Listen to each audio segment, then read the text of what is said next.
Donc ouais, les tubes, on va parler de tubes. Alors les tubes, en fait c'est une espèce de petit jargon. On dit des tubes quand on veut parler de ce dont je vais vous parler. Exactement. Donc déjà, sachez-le, on va parler de réseau en fait. On va parler que de ça, que de réseau, mais vous allez voir, c'est fun. Le réseau c'est fun. Donc on va faire, je vais faire ce truc, donc une petite intro pour ce dont je vais parler en général. Votre réseau, on va parler un peu de votre réseau à vous, hein, classique, celui de Madame Michu, le vôtre si vous voulez pas vous faire chier, bref. On va parler de mon réseau, j'aime bien faire des trucs bizarres chez moi. On va parler de mon réseau et de mes potes, parce que je fais des trucs bien avec mes potes. Beaucoup de potes de par le monde. Et on va parler de l'anonymisme des admins réseau, parce que vous allez voir, c'est trippant. Donc, ok, ok, c'est bien quand ça déborde.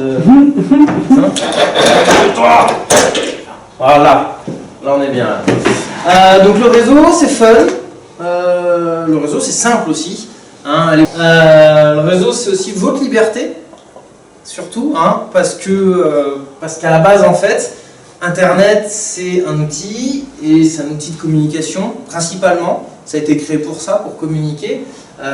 Aujourd'hui, tout le monde peut avoir Internet au final, du moins dans les pays occidentaux. Et à partir du moment où vous avez Internet, vous avez entre les mains un très puissant outil de communication, à condition de savoir à peu près vous en servir. Quand je dis à peu près, ça ne veut pas dire que vous êtes obligé de calculer tous les 4 matins vos masques de sous-réseau, de trucs, de bidules, de choses. On s'en fout, ça au final, c'est pas important pour ce qu'on veut faire. Le réseau, pourquoi c'est fun? Parce que franchement, quand on commence à bien maîtriser le truc, ça devient... comment dire?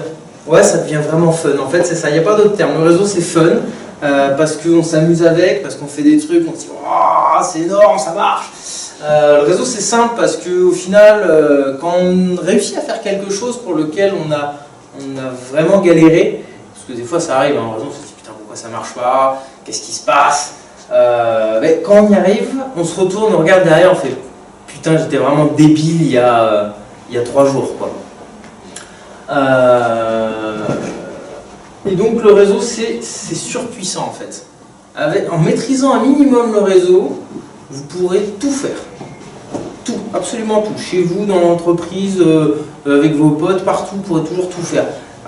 Quelqu'un qui maîtrise réellement le réseau, qui sait comment fonctionne le réseau, qui sait le mettre en œuvre ou le configurer d'une manière ou d'une autre, c'est quelqu'un qui a entre ses mains, on va dire, le savoir nécessaire à la communication sur la planète à l'heure actuelle.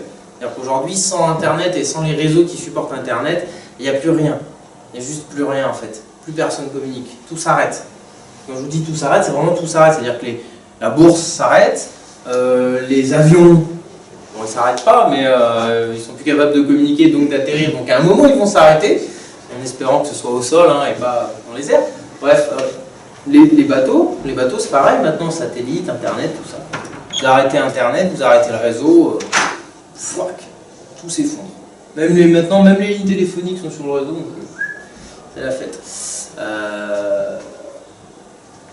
Hop là. Donc votre réseau, on va parler un peu de votre réseau. Basiquement, votre réseau, c'est quoi? Vous avez une box de votre FAI, votre fournisseur d'accès. Bon, vous avez des PC derrière, vous branchez, vous vous connectez en Wi-Fi, ça marche. Cool? Ça marche. C'est bien, hein? Non? Non, c'est pas... Si, c'est bien. C'est génial. Voilà, c'est génial le réseau. Hein? Le réseau par les FAI, c'est génial. On est tous contents. Voilà, et puis c'est tout. Voilà, alors bon, éventuellement, si vous avez un minimum de connaissances, ouais, bon, si vous tripatouillez un peu l'informatique, vous savez que vous pouvez passer de ce PC à ce PC-là. Ok, cool. Vous pouvez même transférer des fichiers, hein. Cool. C'est génial. Vous pouvez même pas faire un micmac avec les trois, là, hein, dire, bon, celui-ci, ça va être mon serveur de sauvegarde, celui-ci, ça va être, je sais pas, mon serveur de messagerie, et celui-ci, ça va être mon PC normal, à moi. Et voilà. Et vous avez un serveur de messagerie qui ne dépasse pas la box de votre FAI. Parce que après, vous savez pas, vous connaissez pas le réseau, donc vous savez pas comment on se démerde avec la box du FAI pour que le serveur de mail soit accessible depuis l'extérieur. Eh oui, parce que ça c'est du réseau, le fait d'avoir un serveur mail qui est accessible depuis l'extérieur. Ça se fait pas comme ça non plus, c'est pas la fête. Donc voilà, donc on se retrouve vite limité si on touche pas un petit peu sur le réseau quand même. Hein. N'est-ce pas? Oui. Oui. Voilà, un peu de réaction. Qui parmi vous est dans cette configuration?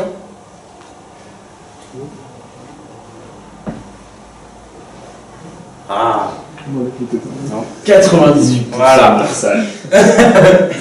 Ce qui fait quand même pas beaucoup. Bref.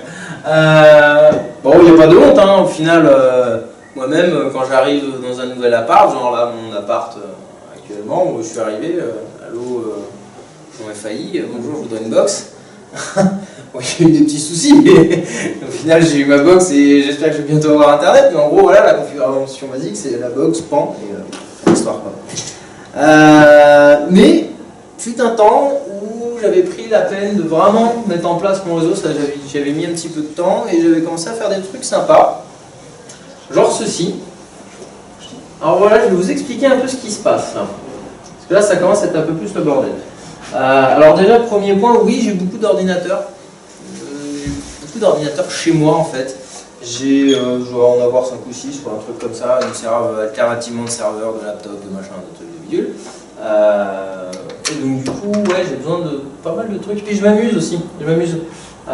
Et puis comme je me sers pas tout le temps de ma connexion internet, bah, je me dis, oh, pourquoi laisser cette pauvre connexion internet comme ça, servir à personne alors que je suis pas chez moi, pourrait servir à quelqu'un d'autre au final. Alors bah, j'ai mis un Wi-Fi ouvert.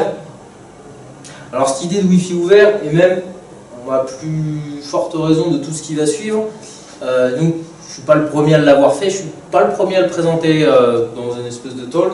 Il y avait Emile, donc Emile NB sur Twitter, qui est le directeur technique chez NBS System, qui avait présenté une conf un peu similaire à la mienne, avec des trucs de la même manière. En fait, c'est un peu lui qui m'a inspiré pour que je regarde et pour que je réussisse à monter un peu tout ce merdier. Donc ça voilà, c'est mon réseau maison. Donc le Wi-Fi, je le partage, il est ouvert, hein, c'est open bar avec le Wi-Fi. Hein. Vous passez à côté de chez moi, et il y a mon Wi-Fi, vous vous connectez, vous avez accès à Internet. Voilà. Ouais. Il y a des protocoles filtrés. Non. Il y a du magnésium. La Adobe te fait peur. Hein? La Adobe te fait peur. Non. Je vais vous expliquer pourquoi. D'accord. Ouais, bah ça c'est une partie de la... Ça c'est chez moi ça. Ça c'est chez moi. Le petit nuage ça veut pas dire internet. Hein. Le petit nuage ça veut dire ailleurs. C'est beau, t'as une belle maison. J'ai bien la cuisine. Donc ouais voilà, la Wi-Fi. Alors bien sûr la Wi-Fi on fait un petit peu, on regarde un peu ce qui se passe quand même dessus. Hein. C'est pas la fête parce que... Pourquoi on regarde ce qui se passe en fait? On va regarder ce qui se passe entre guillemets. On va regarder ce qui se passe dans le sens où on va essayer de savoir quels sont les usages, combien il y a de gens qui se connectent, si le réseau rencontre du succès, s'il y a des problèmes particuliers. Voilà. Le serveur qui est ici et qui en gros supervise un peu la borne Wi-Fi, c'est juste un serveur qui va permettre de voir ce qui se passe, mais sans forcément intercepter les certificats des gens, intercepter les tokens, les machins, les trucs, les bidules. Voilà, c'est juste quelque chose qui est là pour qui était là, parce qu'il n'est plus actuellement, mais qui était là pour la qualité de service. Et puis aussi pour me dire, bon, qu'est-ce qui se passe sur mon réseau? C'est quand même bien de surveiller. Ceci, c'est le routeur modem ADSL. Donc là, c'est vraiment cloisonné. Hein. C'est-à-dire que ce réseau n'accède pas à celui-là. Voilà, c'est deux VLAN différents. Enfin, c'est même deux sous-réseaux différents, pardon. Ici, on était en 192, je sais plus quoi, et là, bref, hein, peu importe. Les PC là-bas, là, ils se connectaient tous à un même serveur qui faisait firewall, hein, en plus du pseudo firewall de la box. Parce que là, pour l'instant, c'est encore une box d'opérateur. Bon, voilà, là, il y a quand même un firewall pour dire, oh, attends, c'est pas la fête, on regarde ce qui rentre, on regarde ce qui sort, c'est normal. Et après, par la suite, j'ai acheté moi-même mon propre routeur ADSL, au final ça coûte pas très cher. Je me suis dit, ouais, ça va coûter cher et tout. En fait, non, ça coûte 30 euros. 30 euros, vous avez un truc qui est complètement paramétrable, voilà. C'est bien cool, ça permet de faire pas mal de choses. Donc voilà. Et après, je me suis dit, ouais, mais attends, c'est pas cool. pas cool. Là, il y a un truc, je fais rentrer des gens sur mon réseau au final. Même si c'est un réseau séparé, je fais rentrer des gens sur mon réseau. C'est un peu moyen, surtout que je sais pas qui passe dans la rue, au final. Hein, autant ça peut être quelqu'un tout à fait normal qui, oh putain génial, pouvoir regarder Google Maps, justement j'étais perdu, ah cool. Autant ça peut être, ah putain j'ai repéré qu'il y avait un wifi ouvert, là on va faire des trucs pas clean. Bon, c'est vrai qu'on se dit ouais, c'est un peu bizarre. Et il se trouvait qu'à ce moment-là j'avais des cours de gestion de risque. Je me suis dit, bon, bah voilà un cas pratique. Voilà un cas pratique justement de la gestion de risque. Alors j'ai fait ma gestion de risque sur mon réseau, sur mon Wi-Fi perso. Voilà, en gros. Alors c'est vite. Alors la gestion de risque ça devient vite le bordel, mais au final il y a un truc qui est bien et que je retiens. C'est que dans tout ce merdier, bah, le fait de l'avoir réfléchi, de l'avoir mis en place, bah, ça permet de réfléchir à ce qui se passe sur le réseau. Réfléchir aux risques, réfléchir à ce qu'on pourrait mettre en place, tout genre de choses. On réfléchit beaucoup quand on fait ça. Hein. Voilà, là, il n'y a rien de concret, c'est du blabla, même il y en a qui disent que c'est du bullshit, oui. C'est en partie du bullshit, hein, le truc. Mais ce qui est important de voir, c'est que ça permet de réfléchir à ce qui peut réellement se passer sur le réseau. Et je me suis dit, ok, il faut que je fasse quelque chose, il ne faut pas que les risques qui sont ici se produisent. J'ai pas envie de finir en tôle, j'ai pas envie de perdre mes données, j'ai pas envie de me faire pirater, j'ai pas envie de plein de choses. Donc, on va faire en sorte que ça se passe mieux. Et, chance pour moi, quelque part, bah, j'avais un serveur. Et je me suis dit, tiens, bah, on va s'en servir de ce serveur. On va mettre un VPN dessus pour commencer. Pour faire partir les données ailleurs. Que ça ne sorte pas directement de ma box. Déjà pour échapper à la Adobe. Lol. C'est cool. Parce que bah, si les gens ils viennent comme ça, ils se connectent et ils téléchargent du torrent et qu'au final je reçois une belle lettre de l'Adobe, ça va pas me plaire, c'est normal. Et puis au-delà de ça, je pourrais pas me défendre contre ça parce que bah, défaut de sécurisation de l'accès Internet, non, c'est moi qui ai mis le réseau Wi-Fi ouvert. Je n'ai pas envie de le sécuriser, je veux le donner à tout le monde. Donc il n'y a pas lieu que je sécurise quoi que ce soit par rapport à l'accès à Internet via ma connexion. Donc bref, voilà, ça a été plein de questions. Je me suis dit, je vais mettre un VPN en place. J'avais un serveur, j'ai mis en place le serveur VPN et je me suis dit, ouais, on va faire des trucs fun aussi avec le serveur. Il n'y a pas de raison, hein, on va faire des trucs fun. Hein. Donc du coup, si on revient à la diapo d'avant, tout ça maintenant, ça part directement sur le VPN. En fait, tout mon réseau part sur le VPN. Comme ça, bon, bah, au moins, ce qui sort de ma box, c'est chiffré. Alors, c'est peut-être pas le meilleur déchiffrement et tout, mais au moins c'est chiffré. Quelque part, ça me rassure. Bon, après, c'est configurable, un VPN. Hein. Je ne vais pas vous parler de produits en particulier, je ne vais pas vous parler de technique vraiment. Hein. On va parler du côté vraiment fun du réseau, amusant. Donc là, voilà, ça sort, c'est chiffré, cool, très bien. Et mon serveur. Alors le serveur, bon, je suis désolé, j'ai pris une... c'est un peu coupé en bas. C'est fait exprès en fait parce qu'en bas il y a d'autres trucs sur mon serveur. J'ai pas forcément envie de vous les montrer. Mais bon, sur le serveur, bon, j'avais quoi? J'ai mis un Windows 8 que je prenais en TSE, en remote. Ça me permettait d'avoir une session distante, peu importe l'endroit où je me trouve. J'avais un syslog pour loguer un peu tout ce qui se passait, OSSEC pour faire un peu de la sécurité. J'avais le serveur VPN, j'avais... c'est pour des torrents Lego. Et j'avais la gateway. La gateway, c'était le point d'entrée en fait. C'est-à-dire que le VPN se connectait à travers la gateway. La gateway, elle avait une IP publique. Tout ça, ça se passe sur un hyperviseur, bien sûr. Hein, vous voyez ce que c'est un hyperviseur, c'est bon? Ouais. Pour avoir plusieurs machines virtuelles et tout, sur le serveur. Voilà. C'est bon? Et donc du coup, voilà, ça c'est une VM qui est isolée, la gateway, tout ça.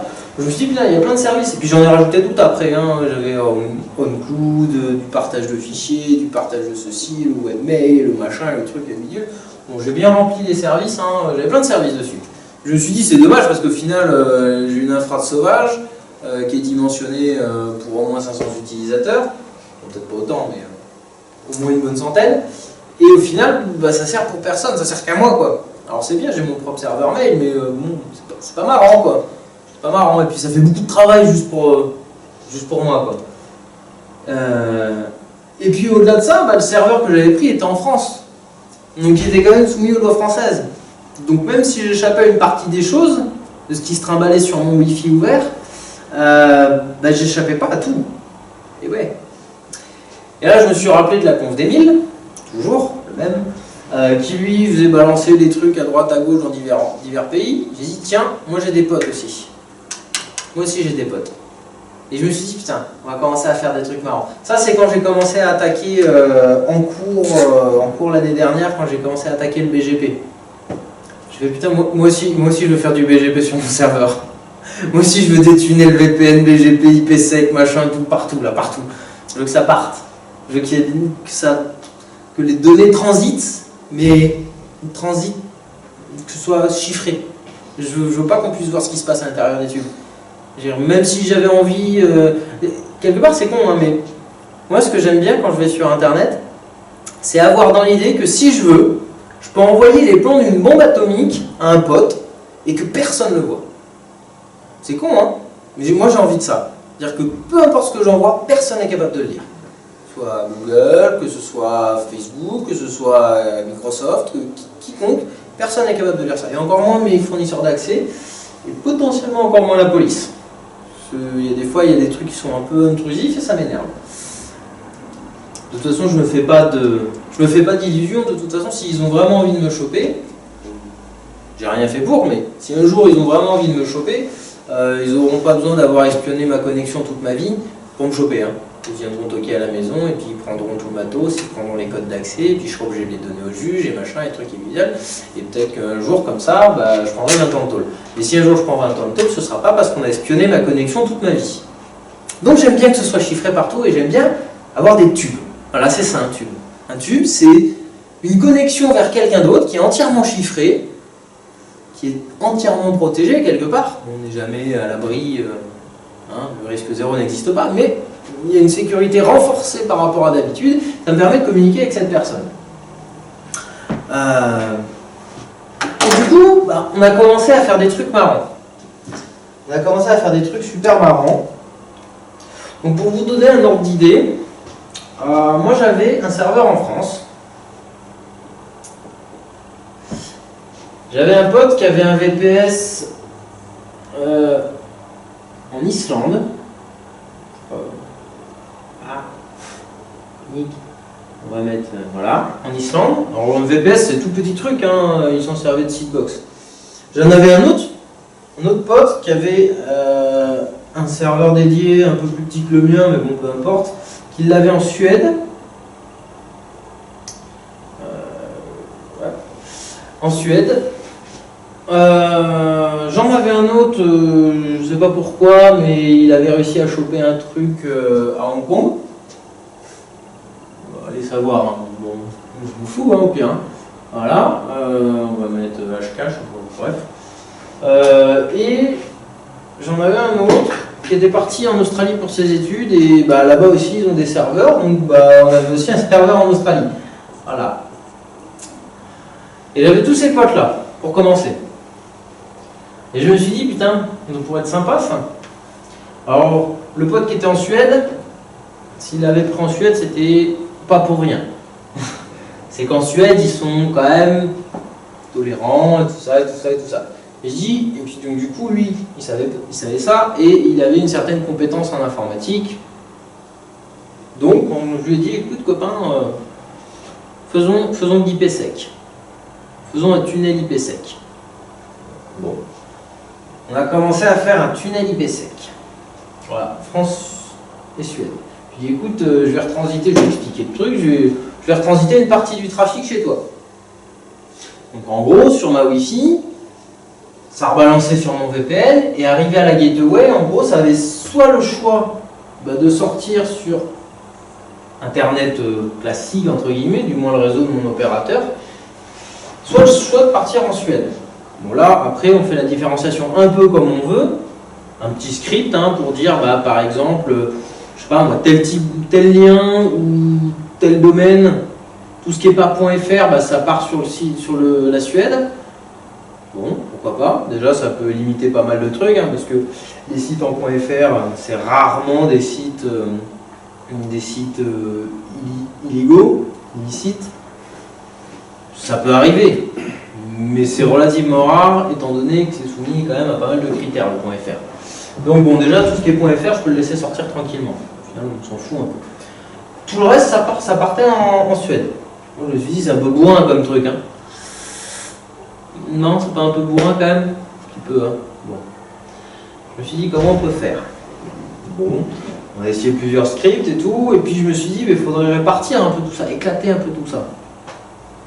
Alors du coup, mes autres potes, je leur ai dit, hey les gars, j'ai réussi à faire un tunnel IPsec là, c'est assez simple au final.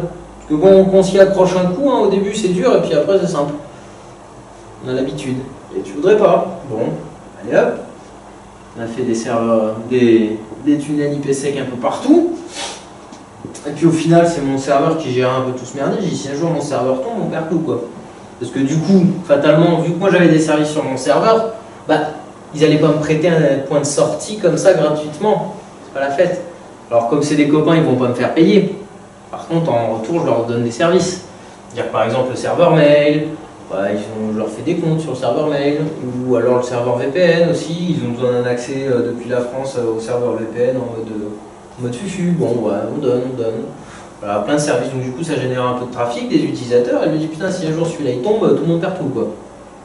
Et les fichiers, les mails et les machins, et crac. Bon.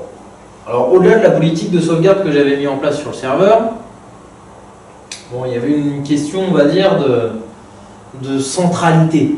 Vous voyez, Internet c'est pas fait pour être central, parce que si le central pète, bah, tout le reste marche plus. Alors du coup ils se sont dit, bah attendez, on va faire comme ça, et puis comme ça, et puis comme ça, puis au final comme ça, et puis au final comme ça, et puis au final comme ça.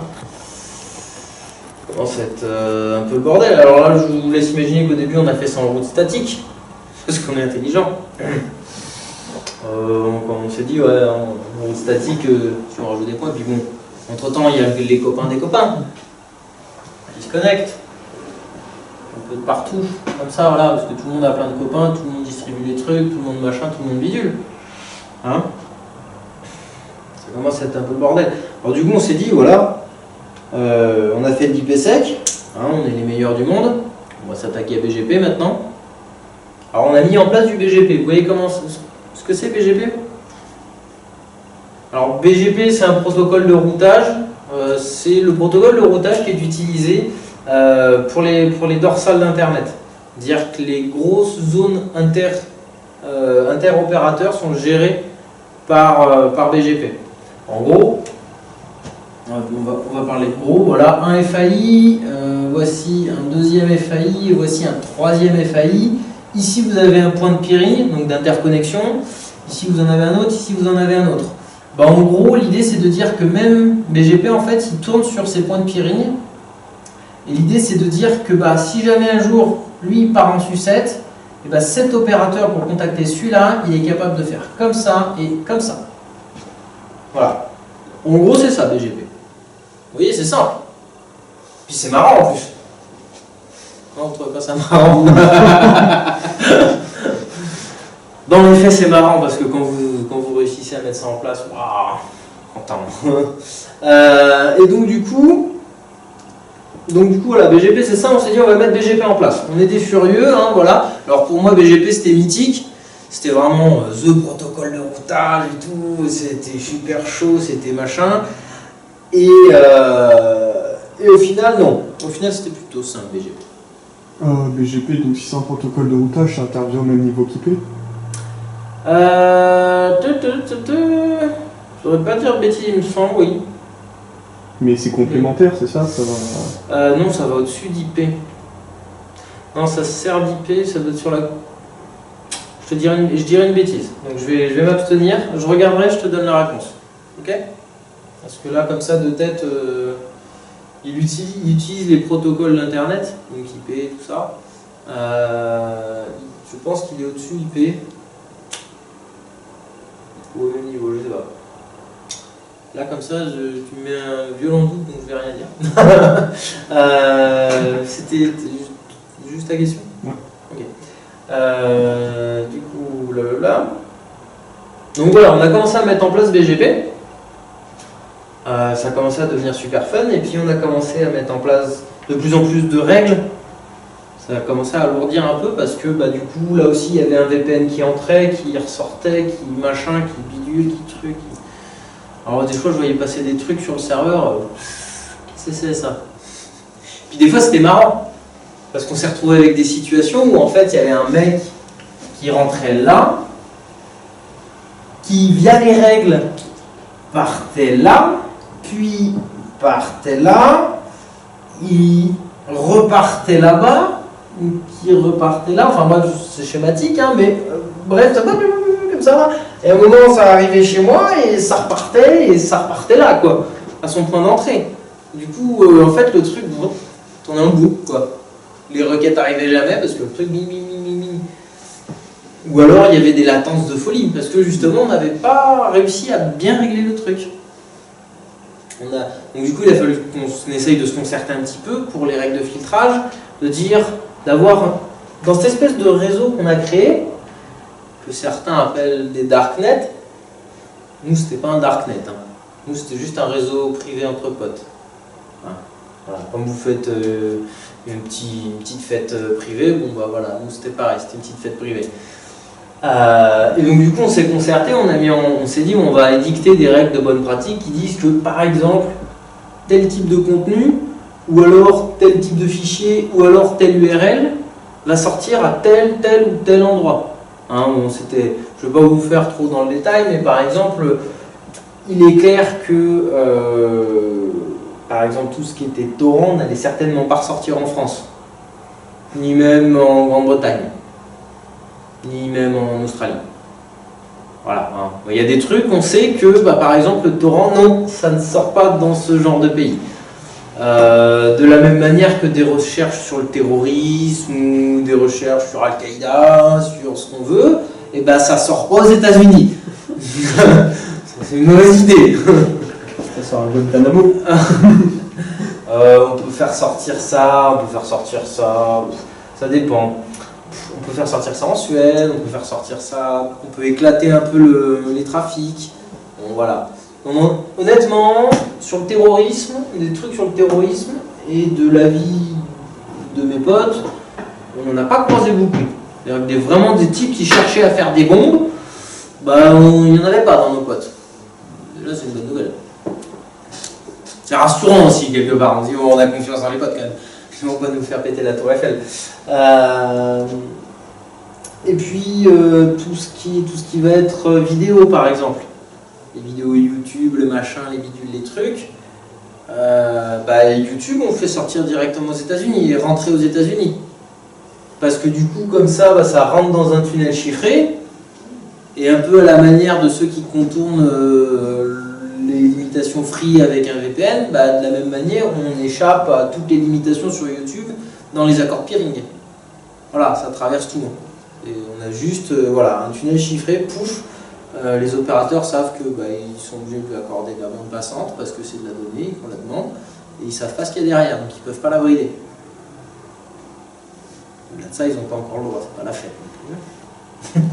Donc du coup, YouTube, ça sort aux États-Unis, ou alors, ce qu'on essayait de faire aussi, ce qu'on aimait bien, c'est que, par exemple, quand on repérait un service, je sais pas, allemand, par exemple, un site allemand qui était beaucoup demandé, celui du CCC en Allemagne, ou ce genre de truc, et on s'arrangeait pour le faire sortir sur une node allemande. C'est comme ça qu'on a mis en place petit à petit un truc, pas trop débile je pense, qui est simplement la priorisation en fonction des extensions, ou la priorisation en fonction de la géolocalisation des IP. C'est-à-dire que si on sait que par exemple tel bloc d'IP est attribué à Deutsche Telekom, on va tout renvoyer directement sur une node qui se trouve pas loin de Deutsche Telekom. C'est plutôt sympa en termes d'optimisation, c'est-à-dire que vous échappez à tous les accords peering, donc je vous l'ai dit, un peu merdeux, trucs et les machins.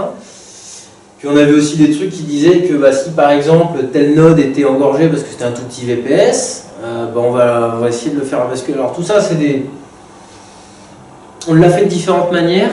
C'était des scripts, c'est passé aussi par des services de monitoring qui disaient que par exemple s'il y avait un petit VPS qui était ras la gueule, on allait essayer de trouver un autre chemin, on allait rerouter un peu tout ça, donc tout genre de trucs. Donc voilà, ça c'est les petits trucs fun qu'on peut faire. Mais au final c'est pas compliqué, parce que je prétends pas être un dieu et tout ça est assez simple. C'est que c'est sur Google, sur n'importe quel moteur de recherche que vous voulez, hein, Google, DuckDuckGo ou les autres, la barre de recherche Bing.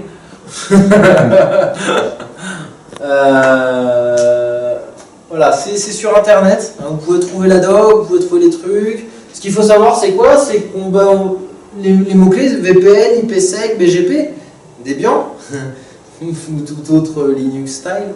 Ou même BSD, je crois qu'Emile l'avait fait lui sur BSD, mais, parce qu'il est pro BSD. Alors je ne saurais pas dire si c'est le NetBSD ou le FreeBSD, et je ne m'aventurerai pas dans ce genre de troll. Et donc voilà, donc on peut faire des trucs fun, simples, et vraiment très puissants, parce qu'au final quand tout ça était en place, franchement ça a commencé à dépoter sévère, on était là, waouh, on est des putains de FAI quoi. On fait du BGP nous aussi. On faisait du BGP entre nous. Mais bon, c'était vraiment cool. On s'est vraiment bien amusé et je vous invite à le faire. Hein. N'hésitez pas, ou même si vous avez des questions, vous me demandez, je vous dis nous on a fait comme ça, peut-être qu'on peut faire comme ça, et puis même si à un moment je vois que vous êtes quelqu'un de confiance, peut-être que voilà, une note de plus, il faudra trouver l'utilité, mais on sait jamais. Voilà, ça c'était bien fun. Et là on va arriver sur le navigateur des admins réseau. Ça je dois le reconnaître. Vous m'avez entendu dire pendant toute la conf des trucs, ah ça c'est génial, ça c'est trop bien, et quand on y arrive c'est trop bien, et trop bien, et trop bien, et trop bien, et trop bien. Vous en branlez, voilà. BGP pour vous, voilà. Mais moi pour moi c'est trop bien BGP. Alors je dis pas que je suis un admin réseau confirmé, on va dire que je bricole un peu le réseau quand même. Et du coup c'est vrai que ça c'est une constante qu'on retrouve chez la plupart des admins. On en chie quand on y arrive, c'est chouette, mais chez les admins réseau, quand on en chie pour de bon, et quand on y arrive, c'est vraiment chouette. Parce qu'on voit vraiment ce lien magique, le ping, vous savez, le ping, il va taper à l'autre bout et puis il revient. Ça c'est la consécration. Quand vous avez le ping qui passe, oh, alléluia. Bref. Voilà, c'est sur cette magnifique photo que j'ai trouvée à l'arrache qu'on termine et écoutez, on passe aux questions si jamais vous en avez. Une question. Oui. Et si plus ça peut du français, c'est dire quoi onanisme? Onanisme, c'est de la masturbation. Ok, t'en sur un gros bout, vas-y. J'ai dit masturbation. Attention, vas-y, c'est F8, c'est D, F, A, C. Ah ouais, j'ai oublié ça. Simon, répète, c'est quoi l'onanisme? Et regarde la caméra. Alors le truc là, donc t'étais pas obligé de le dire tout fort. Ah merde. C'est beau, c'est pas grave. C'est le mot de passe, si vous regardez avec votre téléphone ou ce que vous voulez, il y a un réseau Wi-Fi qui s'appelle Synapse Laptop. Donc si quelqu'un veut faire le test, parce que là vous avez l'air vraiment pas motivé. C'est le fameux Wi-Fi que tu as présenté. Une réplique, on va dire. Et j'ai une question. Tout à l'heure, quand tu disais que le VPN ça permettait de passer outre le fournisseur d'accès, parce que j'arrive pas à me représenter là, le nuage il est clairement séparé. Ouais, non, ça c'est un truc symbolique, hein. Mais en fait, au final. Ça passera toujours quand même par le FAI, même si c'est obscur pour lui, c'est ça? Attends, le truc. Oui, ça passe toujours par le FAI. Attends. Il faudrait pas que j'efface. Faut que je casse le mur non plus. Hop. En fait, il y a plusieurs manières de représenter un réseau. Soit tu as la façon logique de le faire, c'est-à-dire que, par exemple, de manière logique, on va dire que si ça c'est ton routeur, Internet est ici, et toi tu fais partir les données comme ça, sur un autre routeur. Mais le truc c'est qu'en réalité, déjà ce nuage, il n'existe pas. En réalité, comment ça se passe physiquement? C'est que vous avez votre routeur ici, vous avez le routeur FAI ici, il y a un lien entre les deux. Voilà, donc là, ça c'est le FAI, qui lui va rebalancer vers d'autres routeurs, puis arriver à un moment vers le routeur d'un autre FAI, hein, fournisseur d'accès. Alors, il y a différents niveaux dans les fournisseurs d'accès, et petit à petit, il va remonter pour réussir à parvenir jusqu'au site web que vous demandez. On va dire site web hein, pour simplifier, hein, mais ça peut être tout et n'importe quoi. Le site web que vous demandez. Et voilà, donc là, vous avez le... Ça, en fait, ça c'est le nuage, ça. C'est la succession de FAI, en fait, ça c'est le nuage. Et c'est entre eux qu'il y a du BGP. Vous voyez?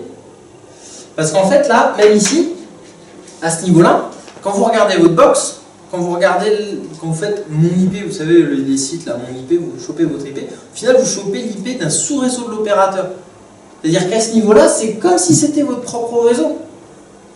Sauf que c'est un cran au-dessus de celui de l'opérateur et que vous ne voyez pas nécessairement directement les autres abonnés. Que tout est filtré par toutes les boxes. Vous voyez? Et quand on dit qu'on fait un tunnel, c'est-à-dire que par exemple, admettons que là, ce soit le serveur d'un de vos potes et que le site web que vous essayez de joindre, il est là, ben ça veut dire en fait que vous faites un tunnel, je vais faire d'une autre couleur, que vous faites un tube, vous faites une espèce de tube, c'est pour ça qu'on utilise la dénomination tube, en fait vous faites un tube chiffré qui va aller là, qui va aller là, qui va aller là, et ici ça ressort en clair, de sorte que le site, lui, il a l'impression que le trafic, il vient d'ici, et pas d'ici. Alors qu'en fait, réellement, le trafic, il vient d'ici. Ça implique deux choses. Déjà, que lui, il peut moins facilement vous pister, parce qu'un serveur, c'est dans un data center, il y en a des milliers, et moi, ça me fait une belle jambe que le site web que je vais visiter sache, par exemple, que bah, j'habite dans un data center de OVH ou d'Iliad. Je m'en fous, ils peuvent toujours envoyer du courrier là-bas, si ça me change, alors. Mais, encore plus, le fait que, bah, par exemple, mon FAI, celui-ci, il ne pourra pas lire les données qui transitent. Et qu'il n'y aura au final que celui-ci, mais pas par l'aller, mais par le retour en fait. Il n'y aura que lui qui pourra voir ce qui se passe. Et pareil, il pourra l'associer à rien, parce que ça c'est un serveur, donc c'est un peu de la donnée idiote, quoi. Enfin, ça lui permettra juste de faire son job, à savoir son maintien de service, l'amélioration de son réseau, etc. Mais ça ne lui donnera pas d'informations sur qui je suis, ce que je fais, ce que je veux, etc. Vous voyez? Parce que le truc qu'il faut savoir, c'est que votre fournisseur d'accès Internet, il a tout de vous. Votre numéro de téléphone, fatalement votre adresse IP, votre adresse, numéro de carte bleue, nom, prénom, hein, parce qu'en général on dit la vérité à son FAI, hein, de toute façon avec le contrat, machin, c'est un contrat. Souvent il va même avoir d'autres infos, si vous avez un téléphone mobile chez lui, bah, il va avoir aussi cette info-là, etc., etc. Il va engranger des infos, etc. C'est une base, alors il y a la CNIL qui chapeaute un peu tout ça en France, mais bref. Et le truc, c'est que si jamais, en plus de ces données que vous lui donnez par le biais du contrat d'accès à Internet, si en plus il lui prend l'envie, on ne sait pas, hein, en France, apparemment, ça n'existe pas. En France, l'opérateur ne surveille pas les données. Moi, j'en sais rien. Et le truc, c'est que bah, si en plus de lui donner les données du contrat, bah, vous lui donnez aussi toutes vos données de navigation, bah voilà quoi. Il suffit que la police vienne le voir. Bonjour, lui là il est allé voir tel site et maintenant depuis aujourd'hui ce site est classé comme terroriste et on doit exécuter sommairement tous ceux qui sont bons ou qui y sont allés par le passé. Enfin, le risque il est grand quand même. Hein, personne ne nous dit que aujourd'hui ils archivent des données, alors pas forcément les fournisseurs d'accès, mais la NSA et les fournisseurs d'accès qui bossent avec la NSA, etc.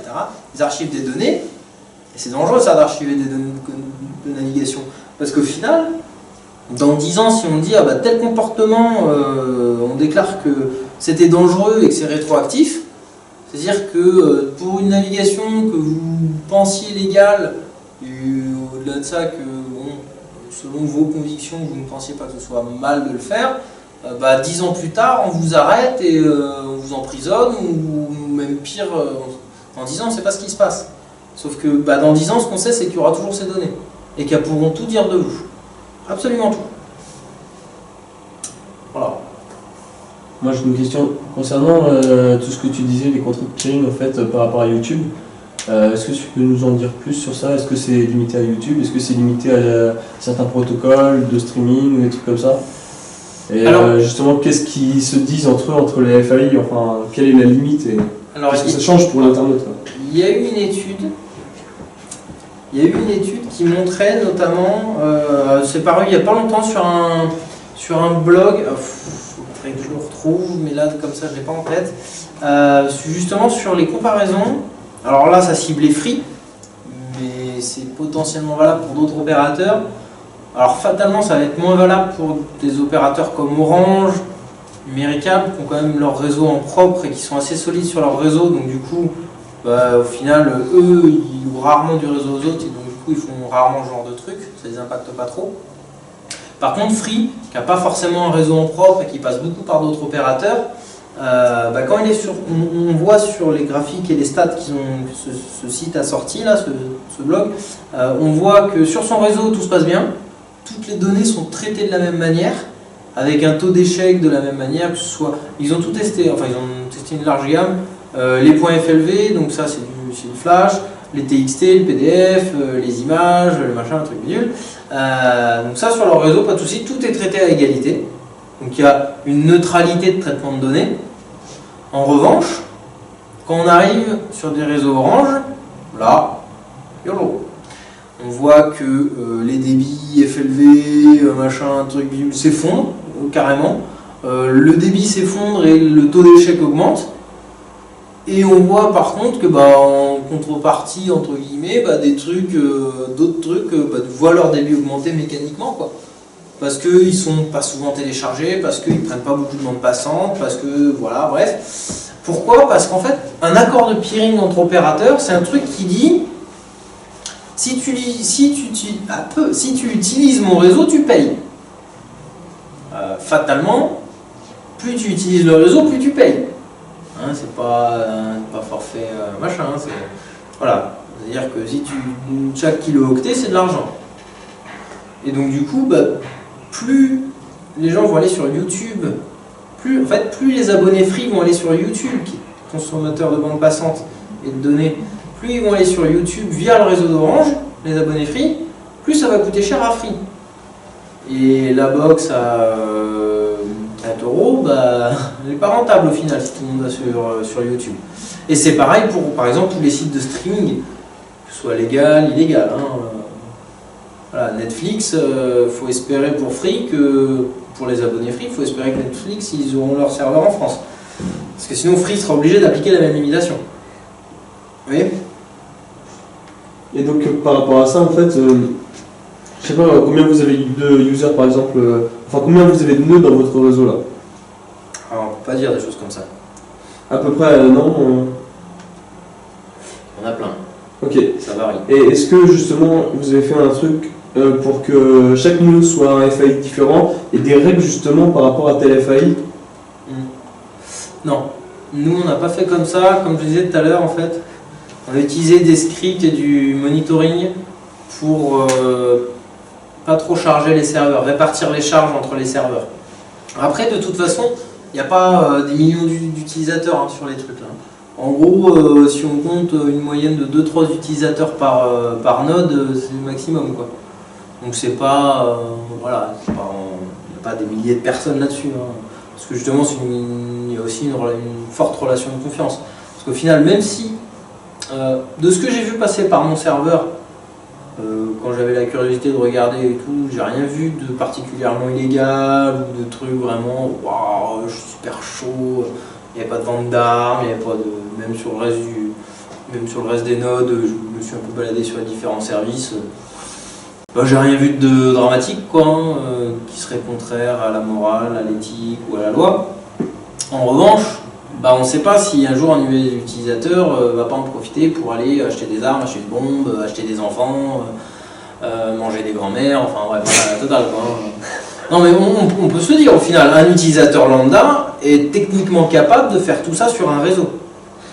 Donc il faut quand même s'en protéger parce que on n'a pas envie d'aller tous en tôle et on n'a pas envie non plus, au-delà du fait d'aller en tôle, on n'a pas envie d'avoir ça sur la conscience quoi. Vous voyez, on n'héberge rien de particulier. Voilà.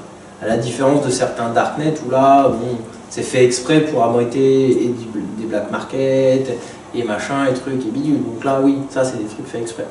Ils sont faits pour contourner la surveillance à des fins illégales. Vous voyez. Est-ce que tu pourrais nous faire une présentation un peu plus technique de, par exemple, de ton schéma réseau? Enfin, pas forcément les adresses IP et tout pataquès, mais par exemple, comment t'en es arrivé à utiliser un VPN, quelle technologie il y a derrière? Alors, pour le VPN, au début, on s'est pas fait chier.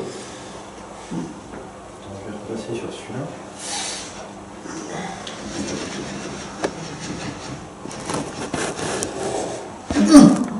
Voilà. Pour le VPN, on s'est pas fait chier. Alors au début, en fait, moi, de chez moi à mon serveur, c'est de l'OpenVPN. D'un serveur d'une node à une autre, c'est de l'IPsec. Un protocole IPsec. Ça, pareil, j'ai plus le. Comment dire? Pour chaque truc, en fait, il y a. En fait, j'ai pas eu de. Je me suis pas appuyé sur des cours particuliers que j'ai pu avoir en fac, en machin, en truc bidule. J'ai tout cherché sur internet, la plupart des trucs. J'avais quelques notions et j'ai tout cherché sur internet. Donc, OpenVPN, vous avez des tutos en veux-tu en voilà. IPsec, c'est pareil. BGP, il y en a aussi. Même s'il y en a moins, mais il y en a aussi. Tout genre de trucs. Donc, il y a tout ce qu'il faut et pour la plupart des distributions. Okay. Alors, c'est vrai qu'apparemment, d'après ce qu'en disait Emile, sur qui m'a pas mal motivé, même s'il ne l'a pas fait directement, mais via sa conf, qui m'a pas mal motivé pour commencer à faire tout ça, moi et d'autres potes, hein, je ne suis pas tout seul dans l'histoire. Je sais plus, oui, apparemment, selon lui, c'est plus du. Alors, je crois que c'est NetBSD, mais je vais peut-être dire une connerie. Enfin, c'est un truc BSD. Voilà, ouf. Moi, je sais plus ce qu'il utilise, mais bref, il y a une distro qui apparemment est pas mal pour faire tout ça. Moi, j'ai réussi avec Debian, ma foi, il y a tout ce qu'il faut. Après, il y a des fois, ouais, je me suis frappé des pages de manuel, hein, RTFM, quoi. Je m'en suis frappé parce que je captais pas le délire. Il y a un truc dans la conf qui foirait, putain, comment ça se fait, quoi. Puis après, pour les scripts, bah.